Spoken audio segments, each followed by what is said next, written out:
Alright, Bioethics, welcome to your first online lecture. This is for March 24th, Tuesday. We had just begun talking about gender theory and some relativism and that sort of stuff when we left. So we're going to pick that up, and we're going to pick it up digitally. So, first thing, logic puzzle.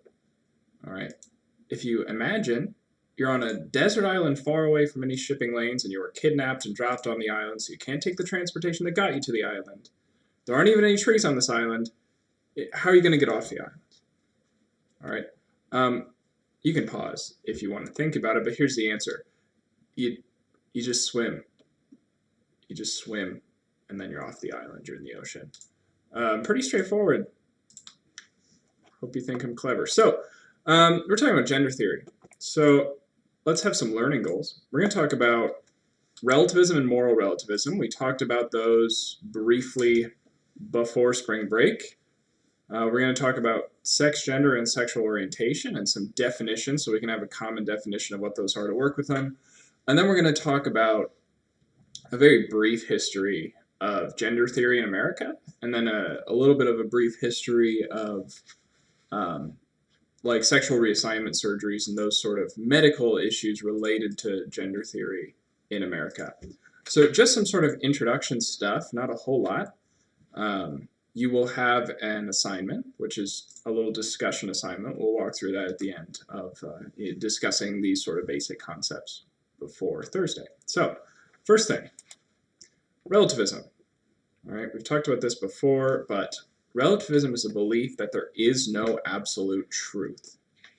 All right, everything's relative, right? Of course, something like what's the best Skittle is relative, right? You could say red or this person could say green, but certain things seem to not be relative. For example, that the sun exists seems to just be true, no matter what one thinks about it.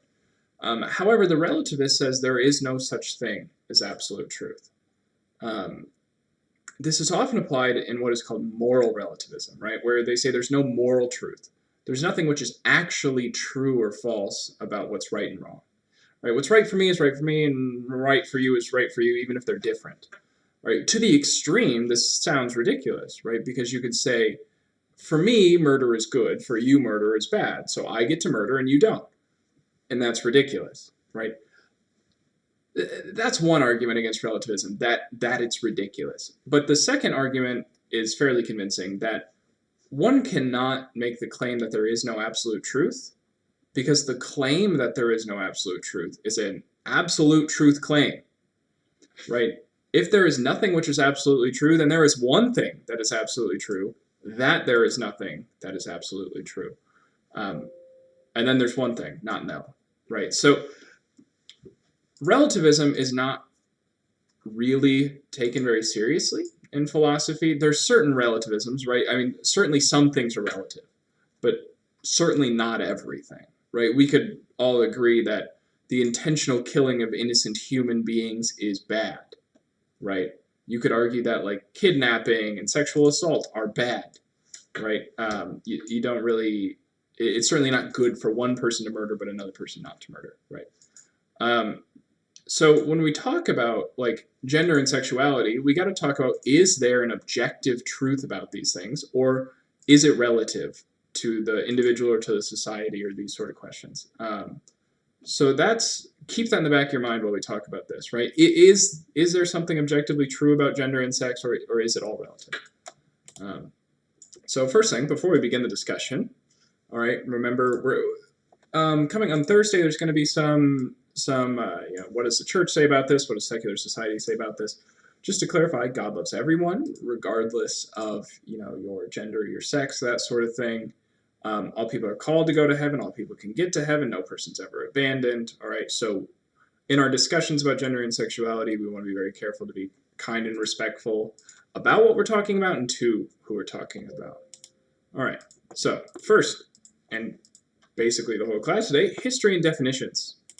So some definitions, right? Sexual identity, all right, or sex, all right, refers to the biological and physiological characteristics that define a man and a woman, right? There's all sorts of these, right? Women have two X chromosomes generally. Men have an X and a Y. There's, of course, the rare exceptions with XXY or XYY, those sort of things, but those are very uncommon. You could say, the genitalia of a man and a woman are different, right? The hormones produced and the levels they're produced are different, right? Men produce lots of testosterone, women produce very little testosterone. Women produce lots of estrogen and progesterone throughout a cycle. Men produce very little estrogen and progesterone. Those all have to do with sex, sexual identity, right? It's biological and physiological, right? Now, as far as gender goes, right, gender refers to the socially constructed roles, behaviors, activities, and attributes that society considers appropriate for men and women. At least that's what the World Health Organization says, right? So that's the definition of gender. It has to do with roles, behaviors, activities, attributes, and society. All right. We're going to be asking the question, how are sex and gender related, right? And how does that affect ethics? Finally, sexual orientation. All right, so separate from sex and gender is sexual orientation, which is to say who someone's attracted to. All right, we would say if a man is attracted to a woman, he would be heterosexual. And if a man were attracted to a man, he would be homosexual, for example, right, from the Latin hetero and homo roots. So those are some basic definitions that we're going to use. So when I say sex, this is what I mean. When I say gender, this is what I mean. When I say sexual orientation, this is what I mean, just for clarification's sake. All right, so first up, what does it mean to be transgender? All right, transgenderism, all right, here's the definition. A person whose gender identity differs from the sex the person had or was identified as having at birth. All right, so a person, well, let's define these terms. So first, gender identity is the personal sense of your gender. All right, so what gender you're identifying. All right, I personally sense that my gender is male. All right, for example, that would be gender identity. All right, there's another word we need to identify, that's gender theory. All right, gender theory states that there are more than two genders, right? So for a long time, there was hardly any discussion about gender. It was sort of just assumed that gender and sex were the same thing or related very closely, and that since there's two sexes, there's two genders. But lately in philosophy, there's the idea of gender theory, right? It's a new theory about gender which says there are more than two genders. Some argue that it exists on a spectrum. Some argue that it's a different system entirely. The scientific evidence, like psychological studies and psychiatric studies, is there's studies being conducted, but there's no real conclusive studies at this point, right? So we don't have sort of a million-person double-blind study on gender theory from the American Psychological Association, nothing like that. So much of this discussion is sort of new, even though it's been happening for a while. Now, therefore, when we talk about gender identity and gender theory, we can talk about what it means to be transgender, right? So to be transgender means that my gender identity would be different from my sex. So my sex is male, right? And if I said my personal sense of my gender is not male, but it's female, right? That would be a good example of what it means to be transgender. All right. So there's a couple, if we look at like American history, there's a couple interesting books and articles that came out in the 20th century about gender and sexuality, people beginning to question what gender and sexuality are.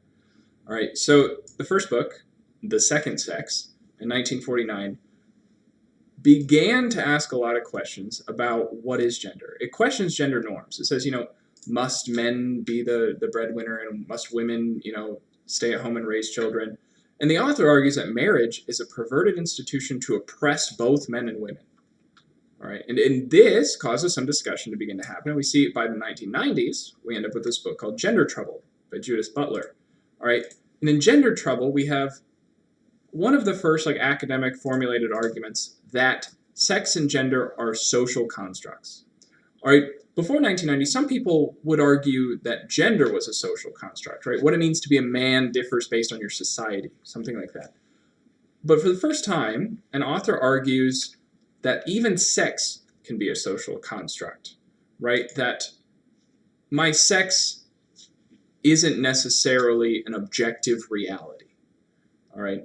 It would be relative, right? Relativism. So we see here through the mid to late 20th century, some discussion began to happen about, is gender objective or relative?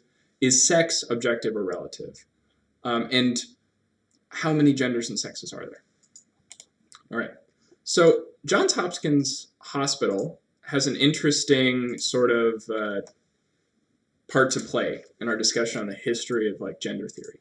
So in 1966, Johns Hopkins was the site of the nation's first sex reassignment surgeries, right? Where a person, like say a man, would identify with a different gender, like a man identifies as a woman, and would undergo surgery in order to reassign their sex. Now, a sexual reassignment surgery doesn't reassign like your hormones necessarily, the surgery itself. It doesn't actually reassign your anatomy, right? So if you have male genitalia and you undergo sex reassignment surgery, it does not actually create female genitalia, right? It attempts to simulate it, right? Or, for example, a woman who undergoes the surgery may opt to have like a mastectomy where her breasts are removed, right? So that's what's going on, and it begins in the 60s. But 12 or 13 years later, Johns Hopkins stops. All right, they stopped doing the surgeries for years. All right, all the way up until 2017, they stopped. So we're going to look at why did the surgeries stop? All right, it's happening not just at Johns Hopkins today, but all over the place. And so there's a question of, well, you know, it's happening a lot today, and it was happening in 1966. So why did they stop? All right. So here's the reason. The chief psychiatrist at Johns Hopkins is Dr. Paul McHugh. Now, note that you can click on these links in the slides and it'll take you to some articles and sources about this information. So Dr. McHugh says that the duty of all doctors who propose a treatment is to know the nature of the problem they propose to treat. Right? He argued that the issue of transgender people is the vast majority coming for surgery don't have a biological reason, but a psychosocial reason. All right? He argues that gender dysphoria, which we commonly call transgenderism, needs psychotherapeutic treatment. But he also argues that since a sex change is biologically impossible, right, the surgery isn't an adequate treatment for the condition. Right? So Dr. Paul McHugh essentially shuts down the operation of transgender surgeries at Johns Hopkins because he says we're providing people with sort of a treatment for something biological when what needs to be treated is not biological but psychological, right? So he suspends this sex reassignment surgeries and then begins researching and conducting treatments that are psychological in nature rather than biological in nature, all right? You might think of it like this. He says, you know, we don't use surgery to treat psychological things, right? If you had a psychological issue, you see a psychologist, not a surgeon, he argues. So further, he argues that if one engages in this surgery, they may not necessarily be helping. They might be hurting the patient, right? And you might be promoting what he called a mental disorder rather than actually providing them adequate treatment. That's what he argues. So let's look at how and why he came to these conclusions. So he looked at these studies. All right, so he looked at studies from Vanderbilt University and London's Portman Clinic of Children. And the studies examined children who had expressed transgender feelings as children, right? And the studies found that over time, 70 to 80% of these children spontaneously lost those feelings. So of, say, 100 children who had transgender feelings as children, only 20 to 30 still had them in their adulthood. All right? He also said that he also saw that compared to the general population, adults who have undergone sexual reassignment surgery continue to have a higher risk of poor mental health outcomes. All right? So one study, right, and you can find these studies in the slides. One study found that compared to controls, individuals who had gone through sexual reassignment surgery were 5 times more likely to attempt suicide and 19 times more likely to die by suicide. All right? And for Dr. McHugh, he's saying we need to treat this psychological condition to help people. And this treatment, the sexual reassignment surgery, is not reducing these people's likelihood to commit suicide. And so he said, if it's not reducing the suicide rate, if it's not reducing, say, the depression rate, then it's probably not adequate treatment, right? So he proposes psychological treatment rather than surgical treatment in light of these studies. Further, he also read that for those who had sexual reassignment surgery, most said they were satisfied with the operation, but their subsequent psychological adjustments were not better than those who did not have the surgery. All right, so he sees that having the surgery doesn't have any impact on improving these patients' psychological health, right? Their mental health is not improved by the surgeries according to the studies he reads. And so he says this treatment, is fairly drastic, and if it's not actually having an effect, we shouldn't do it. You can see a link here to more sources. So Dr. Paul McHugh, basically, the assumption that one's gender is only in the mind has led some people to push for social acceptance and affirmation of their own personal truth. And he argues that it is not relative, one's gender, right? He argues that, if sexual reassignment surgery made people better, right, or if it improved their mental health, maybe there would be something to the idea of one's gender being relative. But he says, with the evidence presented of the people who've gone through the sexual reassignment surgery, he doesn't see anything which would indicate that gender is in fact relative, right? Because if you sought the adequate treatment, then surely your health would improve. Your mental health would improve. And so, he says, at Hopkins, we stopped doing sex reassignment surgery, since producing a satisfied but still troubled patient seemed an inadequate reason for surgically amputating normal organs, right? He says it's not doing anything for their mental health, so we're not going to do it because it doesn't justify amputation or surgery. So this is what Dr. McHugh has to say, and this is why Johns Hopkins, for many years, did not provide these surgeries. So I want you, as your homework, to take a look at the slides and look at the links here provided in the slides, to take a look at what Dr. McHugh is looking at, and answer the questions about this that you will find on OnCampus. So we can see, all right, for example, on OnCampus, you'll go to your bulletin board, and here, announcements will have the video here, the schedule here. You'll be able to go to topics, and you'll find the videos and slides, and then here in assignments, you'll be able to see your homework. Now your homework is a discussion, all right? So you are going to have to answer one question, which is, what do you think about what Dr. Paul McHugh has to say about transgenderism? You're going to have to use at least 3 complete sentences in your answer. You'll get a point for each as long as they're thoughtful and logical and analytic.